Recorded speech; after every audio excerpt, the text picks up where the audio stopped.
बिस्मिल्लाहिर्रहमानिर्रहीम। अस्सलाम वालेकुम। क्या हाल है आप सबके? उम्मीद है कि सब खैरियत से होंगे जनाब। तो बस यहाँ मेरा डीप क्लीनिंग का लास्ट पार्ट मीन्स के चल रहा है। लास्ट काम था ये मेरा। तो मैंने इसको मॉर्निंग में 8:30 8:30 के करीब हमारा टैंक माशाल्लाह फुल था, तो मैंने इसको सर्फ डाल के छोड़ दिया था। और ये टाइम है तकरीबन 10:30 का। और मैंने अपनी मैट को भी आज जल्दी बुलवा लिया था 9 बजे के करीब, क्योंकि मैंने 2 लॉट थे मशीन के, तो वो भी मैंने लगा लिए थे। मैं ज़्यादातर कपड़े जमा नहीं करती हूँ, ज़्यादा ढेर का जमा करके नहीं धोती हूँ। हफ्ते में 1 दफ़ा या 2 दफ़ा वॉशिंग मशीन जो है लाजमी लगा लेती हूँ। उससे बड़ा आसानी हो जाती है कि आपके ऊपर ज़्यादा बर्डन नहीं पड़ता। स्पेशली वो ख़वातीन जिनके बच्चे छोटे हैं, उनके घर में कपड़े भी ज़्यादा निकलते हैं गर्मियों में स्पेशली।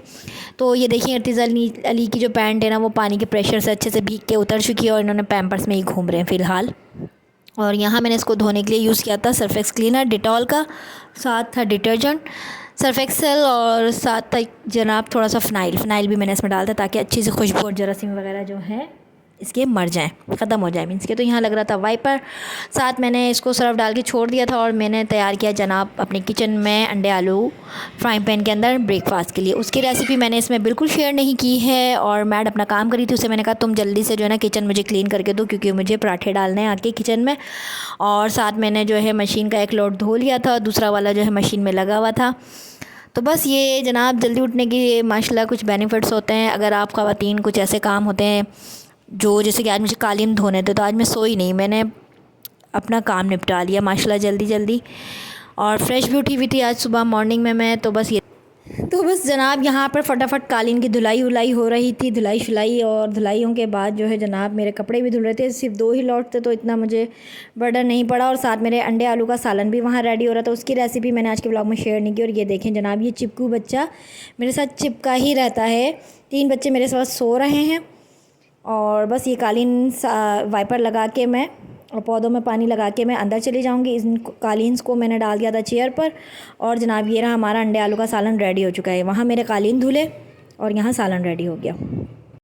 तो ये रहा जनाब हमारा गर्मा गर्म नाश्ता। और अब बनने जा रहे थे पराठे। और डेली रूटीन के जैसे मेरे के बोतलें शोतलें मुझे भरनी होती हैं, वो भरी मैंने। और देखें हवा का जो दबाव है ना बहुत ज़्यादा हो जाता है माशाल्लाह। जब यहाँ पे मैं चादर वगैरह इस तरह से धो के डालती हूँ ना, तो मेरे टीवी लाउंज में ना काफ़ी अच्छा हवा का एक इनकास, मतलब बहुत अच्छा माहौल सा बन जाता है। सर पर वाली जो हवा होती है ना। और यहाँ मैं डाल रही थी अपनी किचन की क्यारी में पानी। और मैट का भी माशाल्लाह सारा काम फिनिश हो चुका था। सारा मेरा घर माशाल्लाह नीट एंड क्लीन हो गया था। टाइम तकरीबन 10:30 पौने 11 का था ये। और बस बच्चे भी मेरे माशाल्लाह सारे उठ गए थे।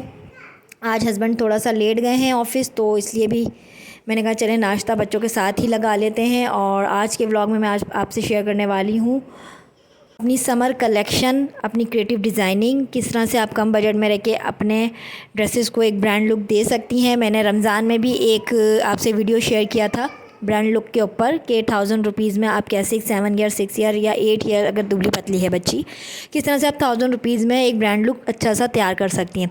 इंशाल्लाह इस चीज़ पर मैं आगे भी आपसे डिस्कस करूँगी अपनी क्रिएटिव डिज़ाइनिंग को, अपने क्रिएटिव आइडियाज़ को, चाहे वो ईद से रिलेटेड हो। मीठी ईद पे तो मुझे बिल्कुल टाइम नहीं मिला था कि मैं अपनी कोई भी ड्रेस डिज़ाइनिंग आपसे शेयर कर पाती।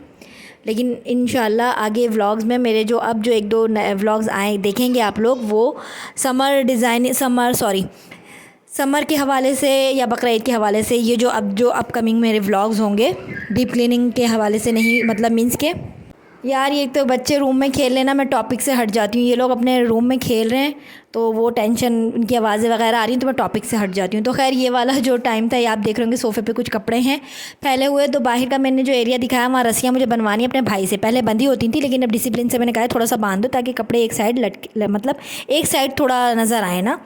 पहले भी एक बंधी हुई थी लेकिन वो टूट गई रस्सी। तो खैर यहाँ पे मैंने कपड़े जो है ना सोफ़ा पर ही फैला दिए थे। और ये जो है 10 मीनस के सूख जाते हैं आधे घंटे में, लेकिन मैंने 2 घंटे बाद उठाए थे सोफ़े पे से कि अच्छे से सूख जाएँ कपड़े। और ये मेरा नाश्ता था लास्ट में।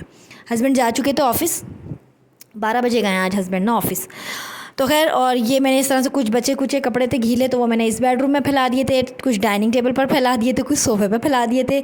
अब भाई को टाइम बिल्कुल भी नहीं मिल रहा कि वो बहरिया टाउन, मतलब वो होता है काम के हवाले से, तो वो आएगा तो फिर वो रस्सियाँ वगैरह बांधेगा। मेरा लाडला भाई है और मैं जब भी किसको किसी काम से बुलाती हूँ तो वो आके मेरे काम ज़रूर करके जाता है। खैर तो यहाँ मैं नाश्ता वही कि हम लोग आजकल डाइनिंग टेबल पर नहीं बैठ रहे हैं बिल्कुल भी, बस अपना जो है बेडरूम में ही होते हैं। बच्चा कार्टून देखते हुए ही अपना मीन्स के नाश्ता वगैरह कर लेते हैं। अमूमन वो फ़लाद निकी देखते हैं, लाइक नाश्ता देखते हैं, और रोमा डियाना देख लेते हैं। अभी खैर चल रहा था मोटू पतलू, और यहाँ मेरी सिलाई मशीन भी आपको नज़र आ रही होगी जिस पे कुछ मीनाकारियों वाले काम जारी हैं वक्तन। तो खैर उसको इग्नोर कर दीजिएगा सिलाई मशीन को। और ये देखिए धूप स्टार्ट हो गई है, और यकीन करें 12-1 से जो धूप स्टार्ट होती है ना, तो 1-1:30 बजे समझे कि 4 बजे तक बहुत कड़ाके वाली धूप रहती है। खैर ये लंच टाइम था। लंच टाइम जो है ये दोपहर का टाइम था, तो बच्चों के लिए मैंने थोड़ा सा चाइनीज़ बना लिया था। उसको मैंने किस तरह से बनाया कि चलता फिरता वाला चाइनीज़ कह लें, और झटपट बन जाता है। तो मैंने 3 टमाटर बॉईल करने रख दिए थे। साथ मैंने चिकन शॉर्ट्स की रेसिपी आपसे कई बार मैं माशाल्लाह अपने व्लॉग में आपसे शेयर कर चुकी हूँ। सिंपल सी रेसिपीज़ है, तो हसनैन के लिए स्पेशली मैं बनाती हूँ, वो बहुत शौक़ से खाता है।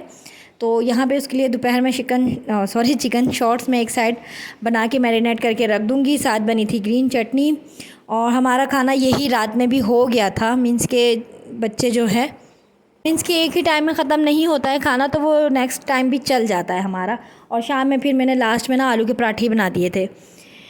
तो आलू के पराठे बच्चों को बहुत मज़े के लगे थे, तो उनकी फरमाइश पे मैंने दोबारा शाम में उनको आलू के पराठे बना दिए थे। तो यहाँ चिकन शॉर्ट्स भी बन जाएंगे, और रेसिपी बड़ी सिंपल सी है कि एक साइड मैंने चिकन जो है कट करके डाल दिया, गार्लिक ब्लैक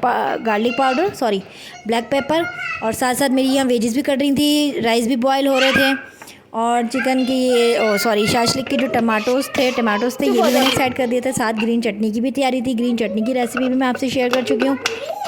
अगर आप एक टाइम भरपूर पका लेते हैं ना 1 से 2 डिशेस, तो यकीन करें सारा दिन किचन में आपको मेहनत करने या थकने की ज़रूरत नहीं पड़ती। जब स्पेशली आपके बच्चे तले ऊपर के हों, तो थोड़ा सा इंसान ना माइंड से काम कर ले तो ज़्यादा अच्छा है, क्योंकि सारा दिन किचन में थकना मैं ये कहूँगी कि कोई अक्लमंदी की बात तो है नहीं। ये मैं अपना पर्सनल एक्सपीरियंस शेयर कर रही हूँ। शुरू में मैं भी काफ़ी डिस्टर्ब होती थी, चीज़ें नहीं हैंडल कर पाती थी बच्चों के साथ, कुकिंग को, अब ख़ुद को, घर को। तो धीरे धीरे टाइम लगता है, आप सब कुछ सीख जाते हैं अपने ख़ुद के एक्सपीरियंस से।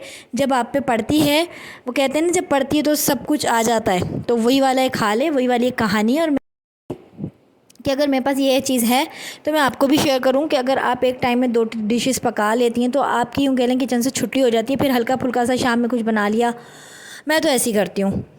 खैर यहाँ बन रहे थे चिकन शॉर्ट्स, और तो बस जनाब यहाँ पर जो है ना चाइनीज़ की जो शाशलिक है उसका भी तैयारी हो रही थी, और एक साइड मेरे शॉर्ट्स भी तले जा रहे थे, और चिकन शॉर्ट्स और दूसरी तरफ मैंने राइस पहले ही बॉयल करके रख दिए थे। तो मैरिनेशन का फ्राइंग पैन जो है मैंने दोबारा वहाँ रखा, और साथ साथ मैं उसकी मैरिनेशन भी मैरिनेशन कह रही हूँ, सॉरी। असल में मैं ना अब बहुत लेट नाइट वॉइस ओवर कर रही हूँ, और इंशाल्लाह ये व्लॉग मैं अभी ही अपलोड करके सोऊंगी, क्योंकि वो मेरे साथ ऐसा होता है कि अगर मैं किसी चीज़ को डिले करती हूँ ना, तो वो मेरे से और डिले होती चली जाती है। तो मैंने अब गैप नहीं देना अपने किसी भी व्लॉग्स में ना। तो यहाँ मैंने टमाटोज़ डाल दिए थे, साथ मैंने सोया सॉस डाला, थोड़ा ब्राउन शुगर डाला, और ब्राउन शुगर के साथ गार्लिक पाउडर किया इसमें स्टार्टिंग में ही, ब्लैक पेपर किया। और इसको कॉर्नफ्लावर मैं ऐड नहीं करती हूँ, थोड़ा पानी डाल के मैंने इसको अपने ही फ्लेवर में थिक होने के लिए छोड़ दिया। साथ मेरे पास बारबेक्यू का फ्लेवर था सॉसेस में, तो मैंने वो ऐड कर दिया था। लास्ट में मैंने इसको जब ये थोड़ा गाढ़ा हो गया था पक के, तो इसके अंदर मैंने सेसमी सीड और ग्रीन अनियन स्प्रिंग ऑनियन जो होता है हमारा, वो मैंने ऐड कर दिया था। तो ये हमारी हो गई शाशलिक की रेसिपी। इसको साइड कर देते हैं सॉस को, और उसके बाद फ्राइज़ की भी मैं काफ़ी टाइम आपसे अपनी चैनल पे जो है खिले खिले वेजिस का राज, तो ये है उस व्लॉग का नाम। तो अगर आपने देखना है तो इसकी फुल रेसिपी जो राइस की ना आपको वहाँ से मिल जाएगी, कि मैं किस तरह से उसको राइस का जो वेजिस जो होते हैं राइस में कैसे खिले खिले कलर्स के रहें, कैसे उसका क्रंच जो है बरकरार रहे, देखने में भी वो अच्छे लगें। तो आप वो व्लॉग जाकर मेरा देख सकती हैं, ठीक है। तो मैं जो है ना राइस को सारी सब्जियों को एक साथ इकट्ठा करके नहीं करती हूँ। स्पेशली जो हमारी कैबिज है, स्पेशली कैबिज को जो है ना मैं उसमें ऐड नहीं करती हूँ। कैबिज को मैं राइस पर डालती हूँ direct. Spring onion, black pepper, और जनाब थोड़ा सा मैंने इसमें ऑरिगानो डाला है, और एग्स, इनको मैं चावल के साथ अलहदा सौते करती हूँ। और गोभी को हल्की सी सेक लगा लेती हूँ मैं 2 मिनट की या 3 मिनट की सेक कह लें उसको, मैं पूरा कुक नहीं करती हूँ कि उसका दाना नहीं मरे गोभी का। जो हमारी कटिंग की हुई गोभी होती है ना, वो उसका जो कलर होता है ना वो वैसे ही फ्रेश रहता है उस मसाले में जाने के बाद भी, जो हम पहले से रेडी कर देते हैं। गाजर, शिमला मिर्च और चिकन का जो एक मसाला हम लोग शुरू में स्टार्ट में रेडी करते हैं ना, उसमें मटर भी डाल लें आप, जितनी आप सब्जियाँ ऐड कर सकते हैं। लेकिन गोभी का क्रंच ख़त्म ना हो करके उसको, क्योंकि गोभी का जो एक कलर और क्रंच है ना वो बहुत जल्दी मरता है, तो बस उसको मैं लास्ट में ऐड करती हूँ राइस के साथ। तो जनाब क्लिप्स आगे जा चुके हैं और यहाँ मैं आपसे शेयर कर रही हूँ अपने समर क्रिएटिव डिज़ाइनिंग आइडियाज़ को। और ये 2 पीस है मेरा अलकरम का, जिसको मैंने इस तरह से ख़ुद डिज़ाइन किया है और सिया इसको मेरे कारीगर ने, क्योंकि मेरे पास टाइम बिल्कुल नहीं होता कि मैं स्टिचिंग कर सकूँ बैठ के। आती मुझे पूरी प्रॉपर कंप्लीट है। और ये मेरे, तो ये काफ़ी लाइट सा कलर था इसकी शर्ट का, और मुझे इसके साथ ना ये धानी कलर का दुपट्टा काफ़ी अच्छा लग रहा था। इसके साथ मैंने धानी कंट्रास्ट किया दुपट्टे का, और ये प्योर शिफॉन पे बना हुआ है, तो ये 2-3 सूट्स पर मेरा चल जाता है। कलर इस तरह का है कि 2-3 शर्ट्स पे ये आराम से चल जाता है। तो यहाँ मैं दिखा रही थी कि यहाँ मैंने साइड पाइपिंग करवाई है और बोर्ड नेक इसका गला है, और लूज़ फिटिंग कुर्ता ये शर्ट है, थोड़ी सी लॉन्ग है, और इसका ट्राउज़र मैंने खुद स्टिच किया है। तो यहाँ से मैं आपको दिखाई थी कि आजकल जो है लेसेस का काफ़ी ज़्यादा, गर्मियों में स्पेशली लॉन पर ना आप नेट की लेस यूज़ करें जिस पर रेशम का काम होता है। रेशम के धागे के साथ जो नेट वाली लेस होती है उसका वेट जो है ना काफ़ी हल्का होता है। तो यहाँ 2 पीस था ये मेरा, तो मैंने स्लीव्स पे और ट्राउज़र के पाइंचे जो हैं इस पर मैंने जो है नेट की रेशम वाली जो लेस के काम है ना, क्योंकि इससे वेट काफ़ी हल्का ही रहता है, मतलब इतना भारी भारी स्लीव्स नहीं होते हैं, पाइंचे नहीं होते हैं, हल्का फुल्का सा फील करते हैं। और फ्लैट स्लीपर के साथ भी बड़े प्यारे खूबसूरत से पैर और मतलब के पाइंचे आपके दिखते हैं फैशन के हिसाब से। स्लीव्स भी हल्की फुल्की सी काम में, मतलब हल्का वेट आप यूज़ करते हैं। अगर ही माशाल्लाह इतना काम हो गया है तो इस तरह से आप, अगर आप हाई टेल बांध लेते हैं और पोनी टेल और लाइट से टॉप्स वगैरह पहन लेते हैं, बैंगल्स वगैरह, हल्की सी रिंग हल्की फुल्की सी, तो गर्मियों में अच्छा लगता है कि लूज़ फिटिंग कुर्ता जिसमें आपकी फ़िटिंग भी प्रॉपर दिख रही होती है और आपकी बॉडी से बिल्कुल चुस्त कमीज़ें, वो मुझे बिल्कुल नहीं पसंद। तो ज़्यादातर मैं लॉन्ग शर्ट ही पहनती हूँ, कैप्रीज के साथ, प्लाज़ो के साथ, इस तरह से लूज़ फिटिंग कुर्ता जैसे कि आपको नज़र आ रहा है। और ये इस तरह के होते हैं कि मैं ज़रा बाहर, अगर किसी कहीं हल्का फुल्का सा डिनर होता है या मुझे शॉपिंग के लिए जाना होता है, सीधा सिंपल सा आपने ड्रेस पहना, दुपट्टा डाला और बाल आपने आधे आगे रखे आधे पीछे रखे, या हाई टेल बांध ली, पोनी टेल बांध ली सॉरी, और अच्छे से मतलब फ्लैट स्लीपर हो गई, सिंपल रिलैक्स की हवा भी पास हो रही है आपके लूज़ कुर्ते से, और आपका एक स्टाइलिश सा लूज़ फिटिंग कुर्ता भी है। तो ये इसका जो नेक लाइन है वो चाइनीज़ कॉलर पे बनी हुई है, और पैंट है इस पर, और इसके साथ जो है दुपट्टा मैंने 2 शेड में डाई करवाया है और ब्लैक लेस लगवाई है।